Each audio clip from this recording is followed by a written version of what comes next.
Hari ini gue ngobrol bersama Dr. Grace Joselini Corlesa, seorang dokter sports medicine. Apa itu? Mari kita langsung tanya. Dr. Grace, halo. Thank you udah mampir ke sini, udah nyempatin diri.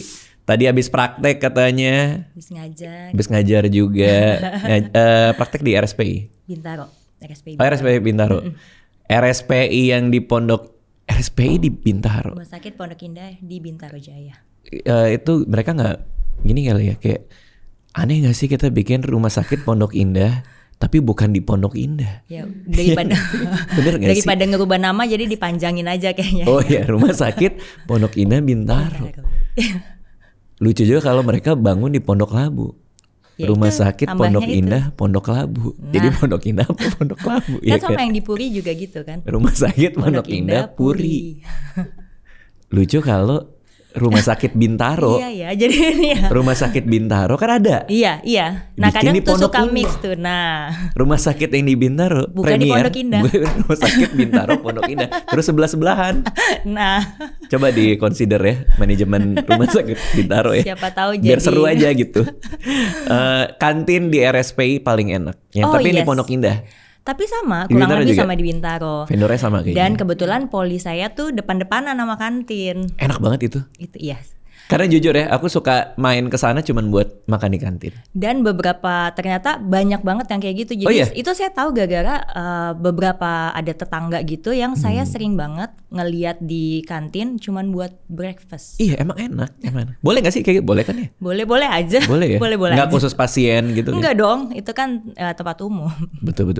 Oke, Dr. Grace, sports medicine. Apa ini sports medicine? Bisa di sports medicine itu kedokteran olahraga. So jadi kalau pada filosofinya itu kita menangani masalah kesehatan dengan olahraga, gitu, atau menangani masalah kesehatan akibat olahraga. Kayak misalnya aku kan dulu sempat lari nih dok, terus tiba-tiba sakit di bawah ankle gitu. Ya. Udah gitu nggak hilang-hilang sakitnya. Nah itu yang nanganin sports medicine. Sports medicine. Supaya dia balik lagi gitu. Iya, supaya nanti di reconditioning supaya balik lagi. Ditanganin dulu sakitnya, kemudian itu kan berarti masalah akibat olahraga gitu kan. Akibat olahraga. Iya, cedera kan jatuhnya. Nah, habis itu ditanganin dulu sakitnya hilang, terus kemudian dibalikin dulu fungsinya untuk kembali return to sport lagi. Nah, pada saat dibalikin kondisinya return to sport itu dengan olahraga. Nah, aku tuh abis lari sakit, abis itu sembuh, gara-gara nggak lari lagi kan. Abis itu lari lagi, sakit lagi. Iya. Apa itu? Salah postur kah atau bisa biasanya karena reconditioningnya atau rehabilitasinya nggak benar. Jadi biasa kan kadang sakit didiemin aja, entar juga balik lagi, entar juga sakitnya hilang, terus nanti juga nggak kumat lagi gitu. Tapi kalau misalnya nggak benar penanganannya, nanti biasanya nggak lama lagi-lagi sakit lagi gitu. Kadang juga kita lihat pada saat sakit itu kita lihat nih apakah overtrain, kebanyakan latihan nih gitu, overuse, atau misalnya biomekanik olahraganya nih gitu, larinya nih. Which is postur. Iya posturnya gitu kan. Terus atau jangan-jangan kakinya nih anatominya gitu, flat foot atau itu high arch gitu. Kalau flat foot itu yang kayak gimana sih? Jadi kalau misalnya nggak ada lengkungnya, jadi begitu dicetak rata aja. Jadi kan kita kalau misalnya kita di pasir tuh suka gitu kan gambarannya ngelengkung kan. Oh gini, ada lengkungan yang lengkungannya. Atas apa yang samping? Di samping. Oh yang jadi samping kan, ini. Tahu. Di samping itu kan ada lengkungannya. Berarti kan dia nggak napak full. Kayak yang flat feet tuh dia napak full. Oh, jadi artinya di pasir tuh langsung gambar kaki. Iya, kelihatan bentukan kakinya kayak nyetak kaki anak bayi yang full gitu. Nah, kaki saya kelingking semua dok, itu gimana? Enggak dong. Agak kaget. Oke, berarti kalau dia punya kaki yang kayak gitu, kan bisa tahu yang di rumah kayak kaki gue itu gitu. Itu ya kan kerasa kan. Benar kan? Iya. Itu apa? Berarti apa yang harus dibenahi dari olahraganya? Dari larinya? Oke. Kalau misalnya dia olahraganya lari gitu, biasanya kita akan lihat kalau misalnya dia dalam keadaan nggak cedera, itu kan berarti kan anatominya tuh biasa kita koreksi anatominya. Misalnya kalau udah bermasalah, udah sering cedera, biasa kita suka saranin insole. Insole gitu. Di sepatu masukin gitu. Masukin ganti insole-nya gitu yang khusus untuk flat feet. Terus kemudian juga dikasih misalnya kalau dalam keadaan sakit fisioterapi dulu ya untuk memperbaiki kondisinya sampai nanti harapannya beberapa sesi dia setelah fisioterapi bisa melakukan sendiri. Jadi nanti setelah sembuh nih, nanti tinggal dilatih ini ya home exercise-nya supaya untuk menunjang kualitas larinya juga. Gitu. Oke, berarti artinya dokter menangani penyakit-penyakit yang timbul, cedera yang timbul karena olahraga. Atau menyelesaikan masalah dengan olahraga. Antara dua itu. Yes. Ketika datang ke klinik di Rumah Sakit Pondok Indah yang ada di Bintaro, itu apa permasalahannya? Seberapa persen yang akibat dan seberapa persen yang... Kebanyakan karena kita masalah sports injury, kebanyakan masalah sports injury, tapi banyak juga yang misalnya problemnya adalah obes gitu, kelebihan berat badan, atau misalnya skinny obesity, jadi skinny fat gitu. Jadi kayak misalnya dia sebenarnya secara indeks massa tubuhnya bagus-bagus aja, tapi fat percentage badannya tinggi nih. Jadi kita ngeliatnya fine-fine aja, tapi ternyata kalau ditimbang yang ada persen lemaknya tinggi. Nah itu perubahan komposisi tubuh itu juga. Terus kemudian case-case tertentu, misalnya punya masalah anatomi atau misalnya kasus-kasus dengan ada darah tingginya, mau olahraga, clearance-nya gimana. Nah itu biasa kita bantu tanganin. Atau anak-anak misalnya olahraganya apa ya yang cocok buat anak-anak usia tertentu. Gitu. Anak saya umur 3 tahun. Waktu itu dimasukin di Kemang tuh. Ada bola. Main bola. Tapi kesel dok ngeliatnya dok. Karena dua timnya ngerubungin satu bola. Kayak gak ada formasi, gak ada apa. Maksudnya kalau kita bandingin sama Real Madrid ya. Itu jauh ya. Gak, maksudnya artinya kalau bola oke gak? Kalau bola nggak apa-apa, tapi pada setiap usia itu nanti dia akan ditentuin. Kalau misalnya usia 3 tahun, biasa tujuan olahraganya bukan untuk kompetisi. Jadi untuk diaktif aja, have fun gitu. Karena usia segitu kan dia belum ngerti yang namanya aturan permainan. 7 tahun nih. Tadi 3 tahun atau 3 tahun? 3 tahun. Kan usia segitu belum ngerti ini aturan permainan gitu. Nanti kalau usianya udah mulai sekitar 12, 10 gitu baru mulai nanti aturan permainan. Nanti untuk berikutnya mulai lagi untuk berlatih secara fairness. Jadi tujuan olahraga itu disesuaikan dengan level kemampuan sosialnya anak-anak gitu. Meskipun kalau usia segitu ya biasa kita lebih gini, udah bebas aja lari di alam terbuka, main apa aja, perosotan, gantungan, monkey bar gitu kalau usia-usia kayak gitu. Gak perlu serigid bola gitu. Iya, atau basket diarahin atau nanti apa. Nanti masih untuk main aja, yang penting motoriknya bagus dulu semuanya kalau usia segitu.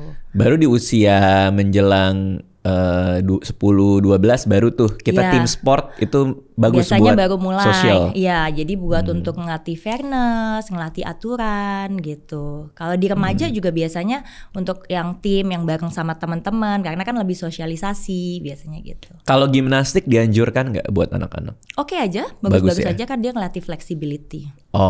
Sebenarnya semua olahraga sih bagus, yang penting prinsipnya harus BBTT. Jadi BBTT. Ya, mengikuti Kemenkes. Bau badan. Tidak. Bau badan tidak tahu gitu. Tidak tahu.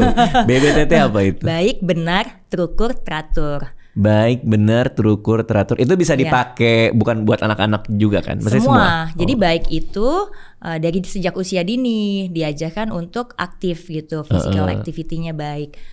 Benar artinya harus ada pemanasan, latihan inti, pendinginan. Terukur ada target latihannya, apa yang mau dilatih gitu. Biasa kalau misalnya let's say lari, sepeda, ada heart rate yang kita ukur. Itu jadi ada target terukur. Pakai jam lah itu biasanya ya. Atau biasa pegang ini kalau mau manual. Kalau mau ngitung ya, ngitung sendiri. Atau terus kemudian baik benar terukur teratur. Jadi beberapa kali dalam 1 minggu, 2-3 kali dalam 1 minggu. Jadi nggak weekend warrior, nggak weekend aja. Misalnya cuman minggu aja tapi 4 jam gitu. Besoknya sakit gitu. Benar-benar. Karena kadang kalau kita maksa di weekend doang malah jadi overtraining di saat itu ya. Iya, besoknya nanti abis itu sorenya nggak enakan, besoknya badannya sakit, malah abis itu flu biasanya sekali. Penurunan imun. Nah aku tuh kalau lagi sibuk banget, kayak sekarang lagi tour stand up kan. Jadi mau rutin olahraga biasanya weight training di rumah. Tapi kalau udah kena 3 kali 4 kali weight training tuh di saat-saat sibuk langsung flu, emang kayak gitu berarti ya? Iya, berarti suara parau terus mulai ini. Iya, istirahatnya juga biasanya nanti mesti dilihat gitu. Atau biasanya gini, yang waktu lagi nggak sibuk sama waktu sibuk intensitasnya suka sama nih. Padahal waktu istirahatnya kan harusnya lebih ditambah. Artinya kalau mau tetap olahraga it's good, 3-4 kali nggak apa-apa. Tapi nanti coba turunin dulu intensitas. Intensitas bisa pakai.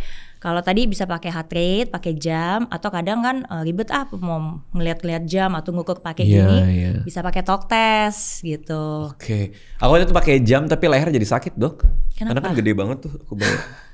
Bukan jam dinding dong. Oke. Terus dokter tadi nyinggung soal Kementerian Kesehatan. Ini pernah jadi konsultan kedokteran olahraga juga. Lebih tepatnya dipercaya untuk bantu waktu itu ada beberapa modul di sana, sama kalau misalnya ngebantu lagi sosialisasi tentang olahraga. Gitu. Apa sih miskonsepsi di masyarakat soal olahraga dan kesehatan? Apa yang biasa mereka salah kaprah soal itu? Lebih ke males ya. Lebih ke males ya. Bukan kebutuhan, itu adalah kayak kreasi gitu kan gitu. Iya. Padahal olahraga itu adalah keseimbangan dari makan gitu kan sebenarnya. Berarti emang harus kan? Iya, gizi seimbang itu salah satunya adalah olahraga gitu. Kenapa banyak orang Indonesia, di luar malas lah ya, di luar malas. Kenapa banyak orang Indonesia tuh kayak merasa bahwa olahraga adalah sebuah topping aja gitu dari kehidupan gitu loh? Mungkin zaman dulu tuh orang lebih sibuk gimana makan yang benar ya. Gitu. Jadi orang lebih banyak concern nih gimana makan yang benar, gimana makan diet gitu. Iya gitu. Meskipun kalau kita ngomongin penurunan berat badan memang 70% itu dari makanan gitu. Tapi pengaruhnya olahraga itu adalah nanti ke massa otot gitu. Dan sekarang kan problemnya bukan hanya masalah makan aja, bukan hanya orang kegendutan, tapi kayak penyakit-penyakit kayak diabetes, obes itu kan karena masalah juga inactivity, jadi nggak gerak gitu. Nah, aku kayaknya sih sekarang dapet olahraga yang nggak usah mikir, itu jalan kaki, Dok. Iya, nggak apa-apa. Iya, nggak apa-apa ya. Nggak apa-apa. Jadi dan aku tuh nggak bisa 1 jam, 1,5 jam. Jadi kayak kadang misalnya pagi aku 30 menit, nanti di kantor 30 menit. Tapi ada terus. Ada terus, nggak apa-apa. Itu nggak apa-apa ya, karena dia low intensity juga kan. Iya. Terus bisa low to moderate. Nanti kalau moderate, nanti Mas Adi lihat bisa dari kalau mau pakai yang moderate gitu ya, mau jaga stamina gitu, mau fatnya supaya jangan naik gitu, mau pertahankan di moderate intensity deh. Nanti 65-75% heart rate dari heart rate max. Which is naikin ini di incline. Boleh apa-apa gitu, kalau nggak suka lagi kan di inklinasi gitu. Misalnya jalan nih segini kok nggak nyampe ya heart rate-nya di 65% gitu. Ya udah naikin inklinasinya di incline. Supaya heart rate naik juga ya. Kan dia ada usaha lagi, jadi naik lagi heart rate-nya. Nah istriku akhirnya ngikutin aku juga. Ya. Lebih gampang kan, maksudnya lebih kayak ngebayanginnya tuh bisa lebih, ayo jalan deh kalau cuma jalan aja gitu. Bener. Dia sehari 1 kilometer jalan. Sekarang udah hari ke-20. Dia di Mongolia sekarang. Oh jalannya gak di treadmill, dia lanjut ya. Terus katanya di Asian Games 2018 dokter berkontribusi jadi dokter para atlet. Iya, jadi waktu 2018 itu untuk cabang olahraga sepak bola, jadi timnas wanita. Iya. Terus kemarin di 2001 sampai 2003 kemarin sebelum lanjut sekolah lagi dipercaya untuk di bulu tangkis. Apa yang harus bulu tangkis itu kan salah satu nomor yang paling kita ini ya, andelin ya. Berarti Dokter Grace nih gimana kalau jadi sports dokter di sana? Jadi begitu selesai tanding apa tuh? Langsung siapin recovery, terus make sure ada cedera apa enggak gitu, recovery. Dan kebetulan kan mencet gini kayak sakit nggak gitu apa gimana? Enggak ya?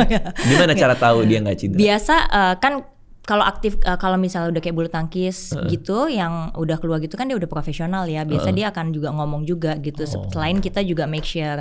Biasa sebelum tanding, apalagi kalau yang pasca cedera atau misalnya udah mau ke final nih, dari awal-awal kan udah capek banget udah tiap hari kan dia tanding. Terus biasa sebelum tanding saya juga suka tanya nih, oke, ada keluhan nggak, ada apa? Jadi kalau ada, ya kita mesti make sure gimana supaya dia tandingnya juga aman, dan setelah itu kita cek lagi. Terutama kalau besoknya ada pertandingan lagi.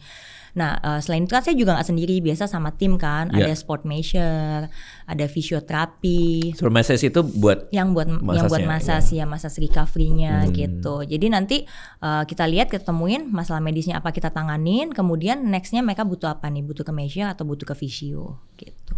Kalau masalah di bulu tangkis, cedera paling lazim apa? Pergelangan tangan kah? Kaki ya, lutut. Karena kan lompat, ngambil ke bawah, cepat lambat gerakannya gitu. Lebih ke lutut, ankle gitu. Oh, ankle yang keseleo gitu ya? Iya, masuk ke dalam. Wah, gitu itu kan. aku pernah itu. Bengkak gede langsung kayak bola tenis. Gitu. Iya, itu 3 minggu kali ya. Lama banget itu sembuhnya. Di fisio nggak?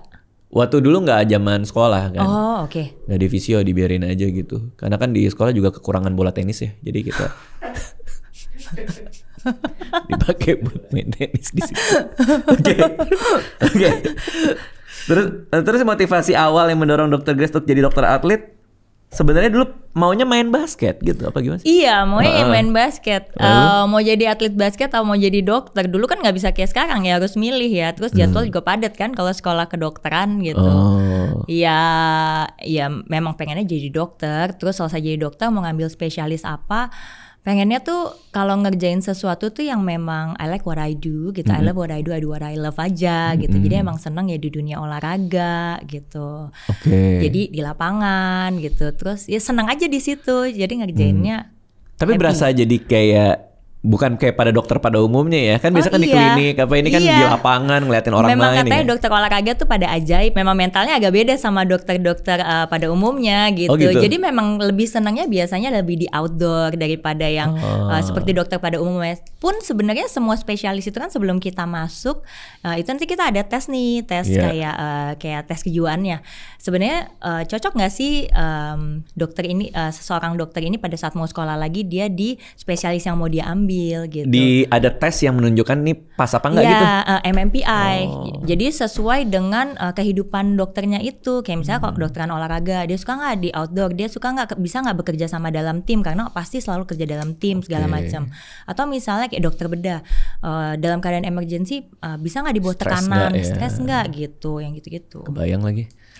Terus berarti ini ya sama sports medicine klop banget berarti gitu kan kira-kira ya. Jadi ya terus udah gitu kan masih unik ya dulu apa nih gitu. Kalau saya pikir saya suka 2 hal, olahraga dan gizi gitu. Dulu kalau misalnya gizi ya saya udah dapat nih bayangannya dulu waktu sekolah kan kita ada pelajarannya gitu.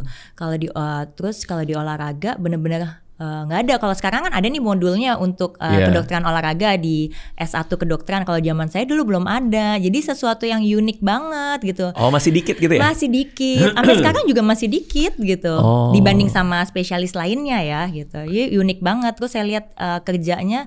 Dan kemudian kan saya lihat juga di luar negeri tuh udah mulai berkembang nih gitu. Biasa I think ini nanti bakalan jadi sesuatu yang berkembang. Dan pada saat mulai berkembang ya harapannya udah selesai sekolahnya. Oke, bedanya sama kan saya main Football Manager nih. Terus tim medis itu ada fisio dan ada sport scientist kalau nggak salah deh. Sport scientist yang bagian data atau bagian yang measure? Ada terapi olahraga biasanya mungkin juga. Itu ya. Tapi kalau fisio deh, kedokteran sports medicine ini sama fisio itu bedanya di mana? Kita kerja sama bareng. Jadi salah satu dari tim kita. Jadi biasanya kalau misalnya saya di rumah sakit, bedain di rumah sakit sama di tim gitu. Kalau di rumah sakit biasanya nanti pasien ketemu kita dulu. Oke, ketemu dokter nih. Iya, kita diagnosis. Kalau butuh foto ronsen dan sebagainya MRI. Terus kita udah diagnosis, butuh penanganan lebih lanjut nih, butuh di terapi. Nah itu nanti kita akan serahkan ke teman-teman fisioterapi gitu, untuk mendampingi exercise-nya. Oh, aku soalnya kan sempet tuh sakit pinggang, terus direkomend ke fisio kan, dikasih sinar apa segala macam gitu. Itu atas anjuran dokternya. Biasanya atas anjuran dokter. Kalau misal alat-alat sinar gitu biasa memang masih ranahnya fisioterapi, tapi kalau misalnya bikin programnya seperti apa, karena kan ada problem masalah medisnya tuh, jadi yang lebih baik didampingi oleh spesialis kedokteran olahraga. Nah ini karena aku kan main Football Manager. Salah satu injury yang paling kita takutin sebagai manajer bola. Oke, ini manajer bola nih game ya? Iya game gitu, football seru banget. Dokter harus main dok. Tapi aku pernah tahu deh kalau nggak salah Mas Radit itu kalau lagi main game memang berpakaian seperti itunya. Iya, di antara semuanya dokter tahunya itu bahwa keanehanku yang dibicarakan orang banyak itu. Tapi menurut dokter, bayangin ya, kita suka banget main game ini. Tapi aku suka sih orang yang sangat menjiwai profesi. Bukan profesi juga sih, hayalan sih. Profesi di dalam itu bener. Pada saat pegang itu kan langsung alih profesi. Bener dokter. Gokil, dokter memahami perasaanku berarti. Karena aku diledekin orang-orang mulu dok, gara-gara main football. Kita jadi manajer tim bolanya. Kadang aku jadi manajer tim gede, kadang tim kecil gitu. Cuman kan yang kalau dokter ngikutin bola, yang paling susah didapat tuh kan Champions Cup tuh, Champions League tuh, juara Champions League tuh yang Real Madrid banyak menangin. Nah karena itu penting banget ya, mau nggak mau aku final harus pakai jas dong. Oh iya. Iya kan? Harus sopan. Harus sopan. Kalau nggak nanti. Harus sopan nih. Cedera yang paling aku takutin itu, ini yang paling merinding gua ngomongnya. Jadi ada satu pemainku bagus banget, dia ngegolin terus-terusan, kakinya patah dong. Iya. Itu 10 lebih kayak 1 musim deh, 10 bulan lebih lah. Dia nggak bisa main segala macam, dan tuh langsung statsnya langsung turun drastis. Yeah. Nah kalau ketika pemain bola beneran kakinya patah, patah ya ini ya? Patah ini. Bukan patah. Ligamen robek ya? Bukan ligamen. Ligamen itu penyambung otot ya atau apa sih? Penyambung antara tulang ke tulang. Oke. Bukan. Jadi patah, bener-bener patah, break into two gitu. Nah, seberapa realistis untuk dia bisa balik dalam 10 bulan apa? Berapa lama lah biasanya itu? Kalau udah urusannya patah mesti ke ortopedi dulu. Oke. Mesti clearance dulu sama ortopedi. Terus kan jenis patahnya yang kayak gimana nih gitu kan. Terus kemudian kalau ke saya itu biasa saya akan dapat clearance dulu dari ortopedi. Udah nyambung dulu nih tulangnya, berapa lama kan tergantung tiap orang beda-beda nih gitu. Berarti belum ke dokter dulu nih? Belum. Begitu patah belum ke dokter? Enggak, kalau udah patah urusannya saya akan refer ke teman-teman ortopedi. Dokter tulang berarti kan? Iya, dokter tulang, bedah tulang. Disambungin itu terserah mereka pakai pen kah atau apa, itu terserah lah ya. Gitu. Nah begitu masuk ke sports medicine, berarti kita bicara soal terapi kembalinya atau apa nih? Kalau nanti ya kembalinya, jadi misalnya udah selesai nih, tulang udah nyambung, udah bagus, udah bisa weight bearing tuh, udah bisa napak. Udah bisa napak? Yes, udah bisa napak. Nah baru tuh udah kapan dia mulai napak, kapan dia mulai jalan, kapan dia mulai lari. Jadi stepnya banyak, mulai lari. Selain itu juga jaga kekuatan otot. Tapi pada saat patah pun kita akan tetap di fisio. Fungsinya apa? Jangan sampai kakinya nggak gerak sama sekali, ototnya nggak kontraksi, kecil sebelah nanti jadinya. Itu yang paling takutin masa otot itu, nggak balance gitu. Kalau nggak balance apa yang terjadi? Ya masa ototnya lebih kecil, terus sehingga? Nanti kan mereka kan lari, biomekaniknya juga keganggu, daya tahannya juga keganggu, semuanya jadi keganggu gitu. Jadi harus dipertahankan supaya jangan terlalu jauh nih selisihnya. Gitu. Si masa otot kiri dan kanannya. Masa otot kiri kanannya, betul. Oke, nah bisa nggak 100% balik ke performa sebelum patah? Harusnya sih bisa. Bisa ya berarti secara ya? teori ya. Artinya otot tulang yang patah itu tersambung baik aja, nggak lebih tipis, nggak ya gitu? Enggak sih, harusnya kalau misalnya memang kalau misalnya dari ortopedi udah oke, dia balik lagi, tulangnya udah nyambung, udah oke, ya balik lagi gitu. Terus salah satu cedera yang ditakutin juga ACL. ACL, itu ligamen tuh. Itu ligamen tuh definisinya apa ACL itu? Anterior cruciate ligamen. Jadi yang di depan lutut tuh dia nyilang gini nih gitu. Ada yang depannya tuh ACL, belakangnya PCL. Seringnya PCL. Kejadian lebih banyak persentasenya di ACL. Nah, aku ngelihat kadang orang yang cedera ACL itu nggak diapa-apain dok. Dia lagi lari doang atau apa, cerk gitu. Emang gitu kah atau gimana? Banyak faktor sih kalau kejadian cedera itu. Jadi nggak cuman hanya gerak aja. Sebelum dia cedera tuh udah banyak faktor. Anatominya, capek enggaknya, lapangannya, sistem permainannya itu. Makanya kan kalau dibilang kayaknya kalau olahraga ya emang lagi sial, ya emang lagi pas ketemu tuh semua itu terjadilah cedera gitu. Bisa karena sial doang? Enggak, maksudnya kan orang suka bilang lagi sial nih gitu. Karena memang segitu banyak faktornya ketemu jadi satu event dan terjadilah cedera gitu. Itu robek tuh. Jadi biasanya mungkin dia udah capek, napaknya salah misalnya kalau lagi lari. Atau kadang kalau di bulu tangkis tuh kayaknya dia cuman lagi kayak puter sedikit aja gitu. Kok langsung tiba-tiba langsung robek gitu. Artinya dia udah overuse kah atau? Kadang bisa karena masalahnya udah kecapean gitu. Udah kecapean, seringnya juga karena kecapean terus sama salah posisi. Salah mendarat nih gitu misalnya. Robek sehingga tempurungnya kayak melayang gitu ya? Karena gak ada yang nopang apa gimana tuh? dia nggak terlalu semelayang itu sih, tapi memang fungsinya itu memang untuk ngejaga supaya lutut jangan terlalu maju atau jangan terlalu mundur. Kalau ACL jangan terlalu maju. Jadi kalau gini, ini tempurung, dia supaya jangan begini. Jadi kan makanya tesnya kita namanya anterior drawer test. Ditekuk tuh lutut terus kita tarik begini. Itu kalau misalnya dia agak goyang tuh biasanya ACL-nya suka either dia robek sedikit atau robek full. Makin dia robeknya makin gede, makin maju gitu. Jadi artinya kita bisa tahu kalau robeknya masih sedikit. Lumayan dari tes itu masih kebayang ya, karena kan dia gold standardnya untuk ngelihat itu MRI.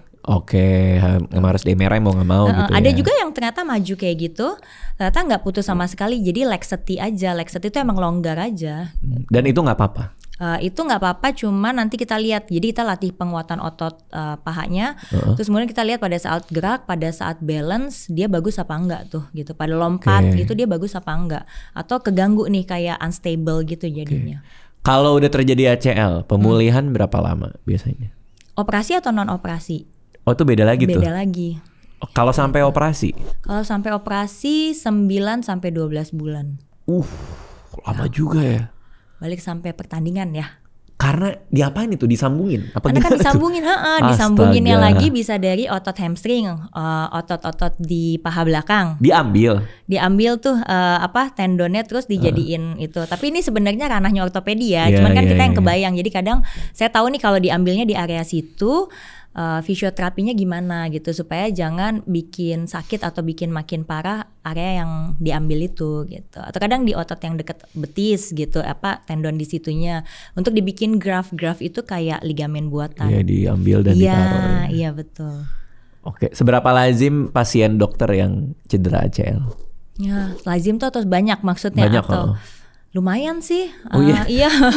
Atlet apalagi ya gitu. Itu sedih banget kali ya kalau udah kayak gitu, mereka udah stres juga kali ya. Udah stres kalau atlet ya terutama. Nah makanya kalau dibilang balik gak nih 100%? Balik 100% secara apa nih? Kalau secara fungsi teori iya, tapi skill lagi kan. Terus kemudian yang gak bisa, yang agak paling susah biasanya baliknya adalah traumanya. Ngerasa abis downnya itu yang agak kadang susah dibalikin. Jadi secara organic link udah gak ada masalah, ototnya gak ada masalah, gerakannya kalau kita tes udah bagus, begitu masuk di lapangan, nah itu tuh yang itu challenge-nya di situ tuh. Makanya banyak yang bilang abis cedera ACL tuh kadang banyak atlet yang performanya turun. Jangan-jangan bukan karena anatominya, karena itu udah benar tuh ya fungsinya ya. Tapi emang mentalnya gitu ya. Yes, meskipun dia high risk juga ya untuk cedera lagi ya jadinya ya. Oh gitu. Bisa berulang. Bisa berulang. Itu kali yang bikin jadi takut-takut ngeluarin 100% kemampuan. Nah iya, takut-takutnya itu yang susah ngebalikinnya kadang-kadang. Mentalnya juga. Oke. Nah, di salah satu post Instagram Dr. Grace bilang, olahraga membuat awet muda. Gimana caranya nih? Saya perlu nih kayaknya nih. It's true. Awet muda banyak nih faktornya. Kalau misalnya dari prinsipnya adalah perbaikan selnya jadi lebih bagus. Aliran darahnya lebih bagus. Misalnya dengan olahraga, kalau olahraga kan butuh kontraksi otot nih. Pada saat kontraksi otot butuh energi. Pada saat otot butuh energi, dia akan minta energi dan perlu oksigen. Jadi juga nanti akan minta untuk jantung, paru-paru kerja untuk dapetin oksigen. Jadi otot jantungnya jadi lebih baik, aliran darah juga jadi lebih baik, sehingga sel-sel juga bagus, menutrisi ke segala sel di tubuh kita juga bagus gitu. Berarti olahraga apapun? Olahraga apapun. Jadi tapi ngaruh ke muka gitu? Ngaruh ke muka, terakhir itu penelitiannya dia berpengaruh terhadap layer-layer di kulit-kulit di bawah kulit gitu. Jadi untuk lebih proses lebih Oh. kenyal, karena ya tadi ya balik lagi ya nutrisi, aliran darah dan segala macam. Tapi kan awet muda nggak cuma urusan kulit. Misalnya kayak fatnya, lemaknya jadi lebih turun karena kan lemak yang tinggi itu membuat proses peradangan terus menerus kan. Oh, inflamasi ya. Inflamasi terus menerus gitu. Massa otot juga lebih terjaga. Kalau massa ototnya turun, biasanya terjadi switch tuh komposisinya. Biasanya ngerasa gini, beratnya sama-sama aja, tapi kenapa berasa lebih montok ya gitu. Ternyata lebih banyak fatnya daripada massa ototnya. Yang efektif itu kardio atau weight training sebenarnya? Dua-duanya. Nggak bisa kalau waktu terbatas hanya satu? Kombinasi lebih baik, mana yang lebih disuka gitu. Jadi kalau misalnya rekomendasi nih, jadi ada rekomendasi itu ada 3. Kalau latihan tuh ada 3 jenis.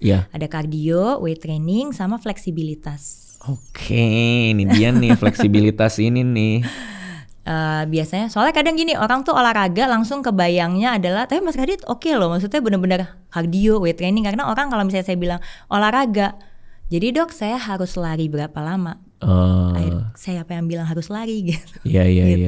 Jadi kalau kardio tuh ya si lari, sepeda, berenang itu gengnya kardio tuh. Kardio buat jantung ya. Iya, kalau weight training buat otot bisa pakai beban sendiri, bisa di gym gitu. Fleksibilitas please jangan bilang beban hidup. Bisa ya kayak gitu jangan ya? Jangan dong. Sih. Jangan ya. Iya. Please jangan bilang. Fleksibilitas, yoga, pilates gitu ya? Yoga, pilates, stretching. Nah itu dia masalahnya dok. Aku tuh, jadi kalau aku kan rutinku tuh adalah weight training dulu, abis itu aku cardio. Memang gitu? Iya kan, dianjurinnya gitu kan. Fleksibilitas ini nih, aku nggak ini banget, nggak engage banget. Perlu banget ya itu ya? Astaga. Mesti stretching. Kalau nggak cedera, rentan cedera. Apalagi kalau lagi angkat beban, tiba-tiba belum stretching, belum apa. Stretchingnya kalau di awal tuh ini ya, dynamic stretching. Berarti yang bagus itu di awal apa di belakang? Dua-duanya. Dua-duanya. Kalau yang awal tuh warming up, jadi dynamic stretching gitu, sesuai dengan gerakan olahraga yang mau dilakukan. Gitu. Supaya nggak kaget ininya. Iya, supaya ngalirin aliran darah ke otot-ototnya. Jadi pada saat terjadi kontraksi atau kontraksi pemendekan dan kontraksi pemanjangan, nggak overstretch. Yang sering terjadi robek tuh biasa overstretch, gitu, karena belum siap ototnya. Oke. Berarti fleksibilitas penting. Kalau lagi-lagi soal waktu nih, yoga atau pilates kalau kayak gitu. Kalau dengan waktu yang terbatas. Dua-duanya sama sih. Sama aja. Dua-duanya sama-sama sebenarnya itu lumayan paketan. Jadi sama-sama ngelatih strengthening sama fleksibilitas, yoga sama pilates. Bedanya yoga mungkin lebih banyak ini. Fleksibilitinya, tapi yoga di level tertentu kalau yang udah nahan-nahan itu otot sih capek banget sih. Oke. Aku pernah tuh manggil pilates ke rumah tuh. Karena mau perbaikin postur kan soal duduk. Ternyata Dr. Grace pernah bahas juga nih ya. Iya. Sering duduk di depan komputer dalam waktu lama. Ngaruh ke postur kan. Nah pilates tuh memperbaiki posturnya. Nah yang aku belum pernah tuh pakai yang alat yang ditarik-tarik itu apa sih namanya itu? Reformer. Tapi nggak perlu pakai itu kan sebenarnya kan? Pilates biasanya pakai itu sih. Tapi ada alat-alat yang lain juga. Iya. Kalau waktu itu aku belum sempat pakai sih. Cuman aku belajar aku ikut kelas pilatesnya juga sih. Reformer itu kelihatannya kayak susah banget ya. Malah kelihatannya gampang tapi susah banget. Aku mah ngeliatnya susah, ngelakuinnya juga susah. Ngelakuinnya berarti jauh lebih susah kalau gitu. Emang orang pusing aja sih. Berarti itu penting 3 elemen itu ya. Iya, 3 jenis itu. Cardio, weight training, sama stretching. Ya, fleksibilitas. Fleksibilitas tadi ya. Fleksibilitas. Kalau tidak fleksibel, maka gampang cedera. Itulah kenapa aku cedera kayaknya. Karena kalau lari aku jarang pemanasan. Pengen main lari aja langsung di GBK tuh. Iya, biasanya kalau kayak gitu mulai aja dari kram. Meskipun ya kan banyak faktornya ya, kurang cairan, kecapean juga banyak faktor. Iya sih, aku jarang banget sih stretching ya. Atau kadang suka bedain nih, suka bingung nih bedain antara kram atau ototnya robek gitu. Karena itu dua itu penanganannya beda banget. Yang satu harus anget, yang satu harus dingin. Kalau kram aku sering ngerasain kan. Baru bangun gitu tengah-tengah tidur biasa juga kan suka kram. Iya ketarik gitu kan. Ketarik gitu. Kalau otot robek bedanya? Lebih parah aja gitu kan? Iya, ada kayak pop gitu, ada kayak yang putus tes gitu tiba-tiba. Bukan yang ini udah sakit tambah lama tambah sakit terus kontraksi terus nggak mau berhenti. Kalau robek biasanya ada gerakan memanjang dulu. Lagi melangkah ke depan jauh atau lagi nendang biasanya hamstring suka robek. Nah itu pasti lebih parah kan? Atau pelari biasanya suka robek tuh hamstringnya. Gerakan memanjang ke depan, ototnya memanjang, robek gitu, bisa pop gitu. Udah habis itu nggak bisa ngapa-ngapain itu. Iya. Waktu itu aku pernah kram terus berdenyut. Itu lazim nggak? Iya kan dia kontraksi otot. Jadi iya, jadi dia gitu tuh kan? kayak alirannya tuh kayak error gitu loh. Jadi kan harusnya kalau misalnya otot nanti dia kemana lagi untuk stop kontraksi lagi, untuk stop kontraksi lagi. Nah itu keganggu tuh di situnya. Jadi dia nggak ada aliran buat stop, nggak ada perintah untuk stopnya kontraksi tuh. Iya. Itu aku juga kaget tuh lah. Kenapa nih ototku tutup ya, gitu kayak kan? batu gitu kadang. Ya kadang keras kan. Nah ini berdenyut dok. Aneh juga nih kontraksinya. Oke, berarti stretching itu penting ya. Karena aku suka lari di komplek, aku langsung lari aja. Apalagi kalau lagi bawa tabung gas warga kan, aku bener-bener kayak Nyolong dong. Oke.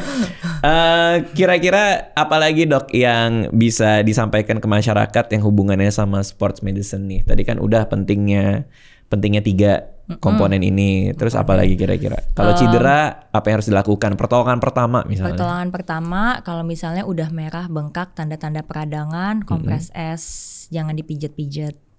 Itu tuh sering tuh malah digini-giniin gitu. Ya kadang kan orang kan kayak pengen mungkin mau sayang ya, are you okay gitu. Terus jadi kayak pijatnya supaya bengkaknya hilang itu dirasa lebih membaik dengan ditekan gitu kan.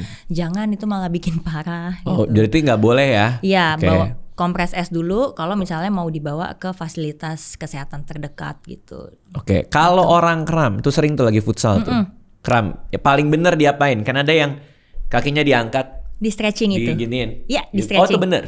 Jadi diangkat terus telapaknya tuh digituin. Jadi kan memperpanjang. Pada saat terjadi kram itu kan kontraksinya memendek. Jadi emang harus digituin. Iya, tapi jangan dipaksa ya, pelan-pelan gitu. Biasanya sambil dimasas dan dikasih yang anget, kayak balsem gitu, apa ya? Boleh nyebut merek? Boleh, nggak apa-apa. Sejenis yang suka anget yang kalau buat olahraga gitu, nah itu biasanya diolesin itu. Voltaren gitu boleh. Voltaren atau Counterpain gitu. Iya, masuk iya. ya. Aman di sini aman. Oke. Waktu itu aku pernah main futsal sama orang soalnya dia kram kan, aku gituin kaki marah dia. Bahu gua. Oh, bahunya tapi. Pantesan dia marah, bukan kaki kesel, gitu. Dia kesel. Gue main bro gitu ya. Cuma pengen main doang. Naikin. Oke, dokter, terima kasih. Kalau ada yang punya persoalan yang berhubungan dengan sports medicine, bisa prakteknya Dr. Grace di mana nih? Di Rumah Sakit Pondok Indah Bintaro. Yang di Bintaro, betul. Terus ada lagi prakteknya apa? Baru di situ aja? Yang sports yang untuk olahraga di situ aja. Kalau yang di Evit Dharma Clinic lebih buat ke wellness. Berarti ada lagi program, ya? Slimming program ke yang di mana tadi? Evit Dharma Clinic. Evit Dharma Clinic. Terus kalau mau tahu lebih banyak soal Dr. Grace, ada Instagramnya atau TikToknya? Ada di @GJC_Setiawan. @GJC kan Grace Jocelyn Nicolesa. Oh ya, GJC Setiawan. Oke, terima kasih semuanya udah nonton. Makasih Dr. Grace. Sama-sama.